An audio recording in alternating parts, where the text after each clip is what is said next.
नमस्कार। भोरे भोर में आपका एक बार फिर से बहुत बहुत अभिनंदन करते हैं। जैसा कि आप सभी जानते हैं कि बिहार का ये चुनावी साल है और चुनावी सरगर्मियां बढ़ गई हैं। राजनीतिक दल अपनी तैयारियों में जुट गए हैं, लेकिन इन सब के बीच में कुछ ऐसा है जो अछूता भी है और छूट भी रहा है। आज हम उसी की चर्चा करेंगे और इसलिए चर्चा ये जरूरी है क्योंकि जब बिहार की बात होती है तो विकास की बात जरूर होनी चाहिए। विकास की बात नीतीश कुमार लगातार करते हैं, पर जो आंकड़े बता रहे हैं, जो मानक हैं विकास के, उन मानक पे बिहार लगातार पीछे के पायदान से प्रथम श्रेणी में आ रहा है।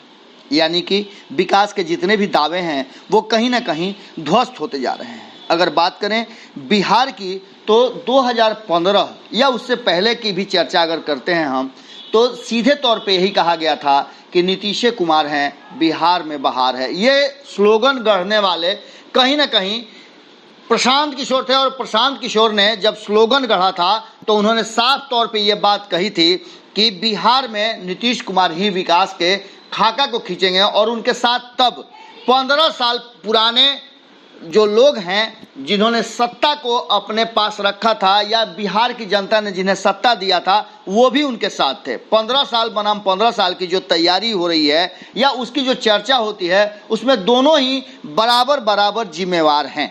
अब ये जिम्मेवारी कैसे तय होगी और कौन तय करेगा, विकास कहाँ से आएगा, इन सब बातों का अहमियत आम जनता को समझना पड़ेगा। चुनाव में जब भी आप वोट देने जाते हैं तो आपके जेहन में, आपके नज़र में कुछ ऐसी बातें होनी चाहिए जो बिहार से जुड़ा हो, आपके भविष्य से जुड़ा हो और आने वाली जो पीढ़ी है वो आपकी बातों को सुने, समझे और आपको उसके लिए धन्यवाद दे। पर ऐसा कुछ देखने को नहीं मिल रहा है।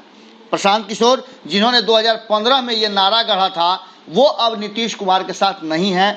कई तरह की बातें नीतीश कुमार के साथ करते हुए, नीतीश कुमार को कई मोर्चे पर घेरते हुए उन्होंने अपने आप को अलग कर लिया। इसके बाद से शुरू होती है नीतीश कुमार की नाकामियों और उनकी कमियों को गिनवाने का सिलसिला। एक तरफ जहां नीतीश कुमार को विपक्ष घेर रहा है जो 2015 में उनके साथ चुनाव लड़ा था और एक बहुत बड़ी जीत की तरफ बढ़ा था महागठबंधन। महागठबंधन को बिहार की जनता ने बहुत ही बड़ा जनाधार दिया था, पर यह जनाधार बिहार में कायम नहीं रह पाया। नीतीश कुमार को बीच रास्ते से भी पहले ऐसा लगा कि उन्हें अब अलग हो जाना चाहिए और पुराने घर में चले जाना चाहिए। जब पुराने घर में जाना ही था तो पुराने घर को छोड़ा क्यों था? पहली बात तो यही खड़ी होती है। फिर दूसरी बात खड़ी होती है कि जब पुराना घर अच्छा था तो आपने छोड़ा क्यों, और अगर छोड़ा भी तो फिर आपने उस घर में क्यों कदम रखा, उन लोगों के साथ क्यों संबंध रखा, उस पड़ोसी के घर में क्यों गए जिसके कारण आपने 2005 में बिहार को जंगल राज कहा था। क्या आपके 10 सालों में बिहार जंगल राज से आज़ाद हो गया? आंकड़े बताते हैं कि नहीं हुआ। आंकड़े किसी व्यक्ति के नहीं हैं और न ही किसी निजी संस्थान के हैं। आंकड़े सरकारी हैं और इन सरकारी आंकड़ों में कहीं ना कहीं बिहार सबसे पिछले पायदान पर नजर आता है। आपको बता दें कि सबसे पहली बात अगर करें सकल घरेलू उत्पाद के आधार पर तो प्रति व्यक्ति आय में पिछले 10 सालों में बिहार में कोई सुधार नहीं हुआ है। नीतीश कुमार के दावे पूरी तरह से ध्वस्त हैं और 22 बड़े राज्यों की श्रेणी में आज भी बिहार प्रति व्यक्ति आय में सबसे निचले पायदान पर है। ये सोर्स इकोनॉमिक सर्वे के द्वारा है। अब आपको बता दें कि इतना ही नहीं, जब बिहार की बात आप करते हैं तो हर तरह की समस्याएं आपके सामने नजर आती हैं। कोरोना काल में तो बिहार पूरी तरह से एक्सपोज हो गया।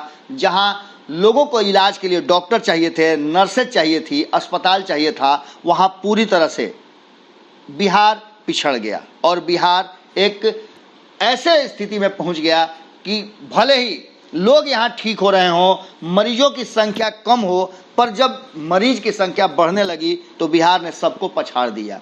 खैर, ये तो बातें जरूर है। वहीं आपको बता दें कि बहुत सारे ऐसे मोर्चे हैं जिन मोर्चों पर बिहार की सरकार नाकाम नजर आ रही है। ये कैसा सुशासन है जहां महिलाओं के खिलाफ हो रहे अपराध पर सख्त कार्रवाई करने में भी सरकार और प्रशासन अक्षम है। राज्य सरकार की लापरवाही लगातार दिख रही है और वो ये बता रही है कि 15 साल के जंगल राज को समाप्त करने के लिए 2005 में जो नीतीश कुमार आए थे उससे भी बुरी स्थिति आज के समय में है। अस्पतालों में नर्स और डॉक्टर के साथ साथ जो मूलभूत आवश्यकताएं हैं वो भी पूरी तरह से ध्वस्त हैं और नीतीश कुमार इसे पूरा करने में कहीं ना कहीं अक्षम नजर आ रहे हैं। आगे अगर बात करें तो बिहार सिर्फ उतना ही नहीं, बाढ़ से भी पीड़ित है और बाढ़ के कारण देश के सबसे ज़्यादा आक्रांत राज्यों में बिहार का नाम दर्ज हो गया है। कहीं ना कहीं बिहार जहां स्थिति ऐसी है कि 6 महीने लोग बाढ़ की त्रासदी से जूझते रहते हैं। 9-10 नदियां हैं जो उफान पे आ जाती हैं और बिहार सरकार के पास हर साल सिर्फ आपदा के नाम पर लूट के अलावे और कुछ नहीं है। लगातार इसकी बातें भी उठ रही हैं और वहीं इसके साथ आपको एक सबसे बड़ी समस्या ये है कि सरकार के सारे दावे ध्वस्त नजर आते हैं। अगर निजी संस्थाएं, लोग, व्यक्ति या फिर लोग अगर मदद के लिए हाथ नहीं उठाएं तो कहीं ना कहीं ये संख्या आक्रांत लोगों की, मरने वालों की या फिर त्रस्त लोगों की बहुत ज़्यादा बढ़ जाएगी। निजी संस्थाएं और संगठन इन सब आपदाओं में बढ़ चढ़ कर हिस्सा लेते हैं और जिसके कारण बिहार सरकार की इज्जत बच जाती है।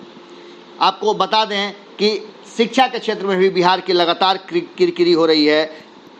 आपने सुना होगा कि हाल फिलहाल में एक नई शिक्षा नीति को लेकर के और एक संशोधन विधेयक लेकर के बिहार सरकार अपनी पीठ थपथपा रही है। नियोजित शिक्षकों को लेकर के जो पिछले 14 साल से, जब से नीतीश कुमार आए हैं तब से ये मामला चल रहा है। लगातार शिक्षक हड़ताल पर रहते हैं लेकिन उसके बावजूद उनकी आवाज़ें सुनने वाला कोई नहीं है। शिक्षक नियमावली तो आ गई पर उससे संतुष्ट नहीं है नियोजित शिक्षक, और नियोजित शिक्षकों के सिर्फ नाम हटा देने से वो संतुष्ट नहीं होने वाले हैं। बहुत सारी ऐसी बातें हैं जिसको लेकर के लगातार नीतीश कुमार पर हमले हो रहे हैं। इतना ही नहीं, अगर बात करें 15 साल बनाम 15 साल यानी 30 सालों के, तो नेताओं ने बिहार को एक पिछड़े राज्य की श्रेणी में पहुंचा दिया है, पर नई पीढ़ी इस पिछड़ेपन के अंधेरे से निकलना चाहती है। लगातार आपने सुना होगा कि किस तरह से अलग अलग राजनीतिक दल के या फिर सामाजिक संगठनों के युवा आगे निकल करके बिहार के विकास और बिहार को बदलने में आगे निकल रहे हैं। बिहार अपराध के मामले में कई गुना पिछड़ता जा रहा है और देश के अन्य राज्यों में पीछे के पायदान से प्रथम श्रेणी पर आना शुरू कर चुका है। प्रतिदिन अगर कहें बलात्कार की बात तो औसतन 4 मामले दर्ज किए जाते हैं और पिछले 13 सालों में महिला उत्पीड़न की जो संख्या है, जो मामले हैं, उसका आकार जो है बढ़ा है। 4.4 गुना इसमें बढ़ोतरी हुई है। राज्य में आज भी महिला उत्पीड़न के कई मामले हर रोज सामने आते हैं पर बिहार सरकार इन्हें रोकने में नाकामयाब रही है। इसके साथ ही आपको बता दें, बाल श्रमिकों के मामले में भी बिहार दूसरे सबसे बड़े संख्या वाले राज्य के रूप में उभर कर सामने आया है। और ऐसे में अगर कहा जाए कि नीतीश कुमार हैं बिहार में बाहर है, नीतीश हैं तो मुमकिन है, तो ये बातें कहीं ना कहीं अटकती जरूर है और चुभती भी है। बिहार में चुनावी साल है, चुनाव में आप किसे वोट देंगे यह आपका विशेषाधिकार है, पर एक बात तो तय नज़र आ रही है कि बिहार में जिस तरह से लगातार समस्याएं उठ रही हैं, जिस तरह से विपक्ष हमला कर रहा है, उसमें कहीं ना कहीं नीतीश कुमार की स्थिति सुशासन बाबू से अलग दिख रही है। प्रशांत किशोर की बात हमने शुरुआत की थी और प्रशांत किशोर ने कहीं ना कहीं नीतीश कुमार को छोड़ दिया है और अब वो हालांकि पिछले 2-3 महीने से वो चुप्पी भी साधे हुए हैं, यदा कदा बोलते हैं, चुनाव में सक्रिय भी नज़र नहीं आ रहे हैं, पर जिस तरह से उन्होंने बातों को रखा है उससे साफ लगता है कि बिहार कहीं ना कहीं एक पिछड़े हुए राज्य की श्रेणी में बहुत तेज़ी से आगे बढ़ रहा है, जिसे रोकना शायद नीतीश कुमार के बस में अब नहीं है। नीतीश कुमार के पास योजनाओं की कमी हो या फिर और किसी बात की कमी हो, पर लगातार हर मुद्दे पर पिछड़ता बिहार, इसके साथ ही देश की स्थिति भी ठीक नहीं लग रही है। डबल इंजन की सरकार को कहा जा रहा है कि कहीं ना कहीं पूरी तरह से विफल है। 21वीं सदी के बिहार में अगर देखा जाए तो गरीबी से जूझ रहा है और राज्य में हर तीसरा घर गरीबी रेखा के नीचे है। ये पिछले 15 सालों में सरकार द्वारा राज्य के गरीबी को खत्म करने के लिए जितने भी कदम उठाए गए हैं वो सारे कदम नाकाफ़ी हैं। आपको बता दें कि एक बार फिर से चुनाव आ गया है और चुनाव में जिस तरह से चुनावी तैयारियां हो रही हैं, लोग टिकटों की मारामारी कर रहे हैं और टिकट किसे मिलेगा इसमें भी 2 तरह की बातें सामने आ रही हैं। एक तरफ जहां नीतीश कुमार सभी लोगों को अपने पाले में ला रहे हैं, अलग अलग पार्टियों के लोगों को ज्वाइन करा रहे हैं, वहीं आरजेडी और भारतीय जनता पार्टी इस बात को लेकर के अपने ही पुराने लोगों को या अपने कार्यकर्ताओं को टिकट देने की होड़ में लगी हुई है। दोनों ही तरफ से आप देखिए कि दो तरह की बातें हो रही है। एक तरफ जहां आरजेडी ने साफ तौर पे कह दिया है कि जो लोग काम किए होंगे उन्हें ही टिकट मिलेगा, चाहे वो विधायक हैं या नहीं हैं। विनेबिलिटी कोई बात नहीं होगी, बात होगी कि कौन बिहार को बदल सकता है, कौन नई पीढ़ी को आगे बढ़ा सकता है, या बिहार के हित में कौन व्यक्ति बेहतर विकल्प होगा जनप्रतिनिधि के रूप में, उसे ही टिकट दिया जाएगा। वहीं भारतीय जनता पार्टी ने भी इस बात को पूरी तरह से कह दिया है और साफ तौर पे नीतीश कुमार को भी समझा दिया है कि जिन लोगों को आप शामिल करा रहे हैं ये न समझें कि उन्हें टिकट मिल जाएगा। एनडीए में टिकट उन्हें मिलेगा जो बिहार के विकास की बात करेंगे। हालांकि 15 सालों से इनकी सरकार रही है, बीच के अगर कुछ कालखंड को छोड़ दें तो दोनों ही साथ रहे हैं, पर कहीं ना कहीं एक बात तो सामने आ रही है कि नीतीश कुमार के सामने भारतीय जनता पार्टी की नहीं चल रही है और ऐसे में भारतीय जनता पार्टी कहीं ना कहीं बैकफुट पर रहती है। लेकिन जिस तरह की बातें चिराग पासवान ने खड़ी कर दी है उसे लेकर के एनडीए में तो कोलाहल मचा हुआ है ही, पर महागठबंधन की बात कहें तो महागठबंधन में स्पष्ट तौर पे आरजेडी ने ये घोषणा कर दिया है कि इस बार टिकट पाने वालों की होड़ में खड़े रहने से बेहतर है कि आप बिहार के विकास की बात करें और अगर आप में क्षमता है बिहार को बदलने की, बिहार को विकास के रास्ते पर ले जाने की, बिहार में कोई नया परिवर्तन करने की, तो आपको टिकट मिलेगा। युवाओं को विशेष तरजीह दी जा रही है और वरिष्ठ लोगों को मार्गदर्शक की श्रेणी में रखा जा रहा है, जिनके ज्ञान, जिनके अनुभव और जिनके सोच को आगे बढ़ाया जा सके।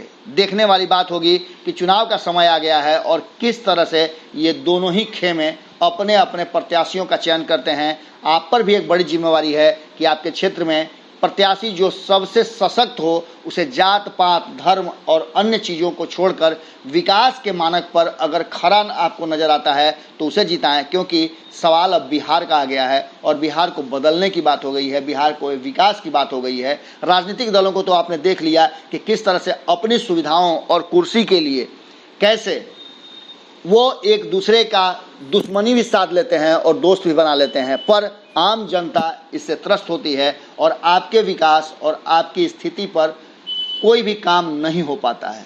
अब स्थिति ऐसी है कि आप ऐसे जनप्रतिनिधि को चुनें जो आपके लिए, आपके हित के लिए, आपके राज्य के लिए, आपके देश के लिए काम करें।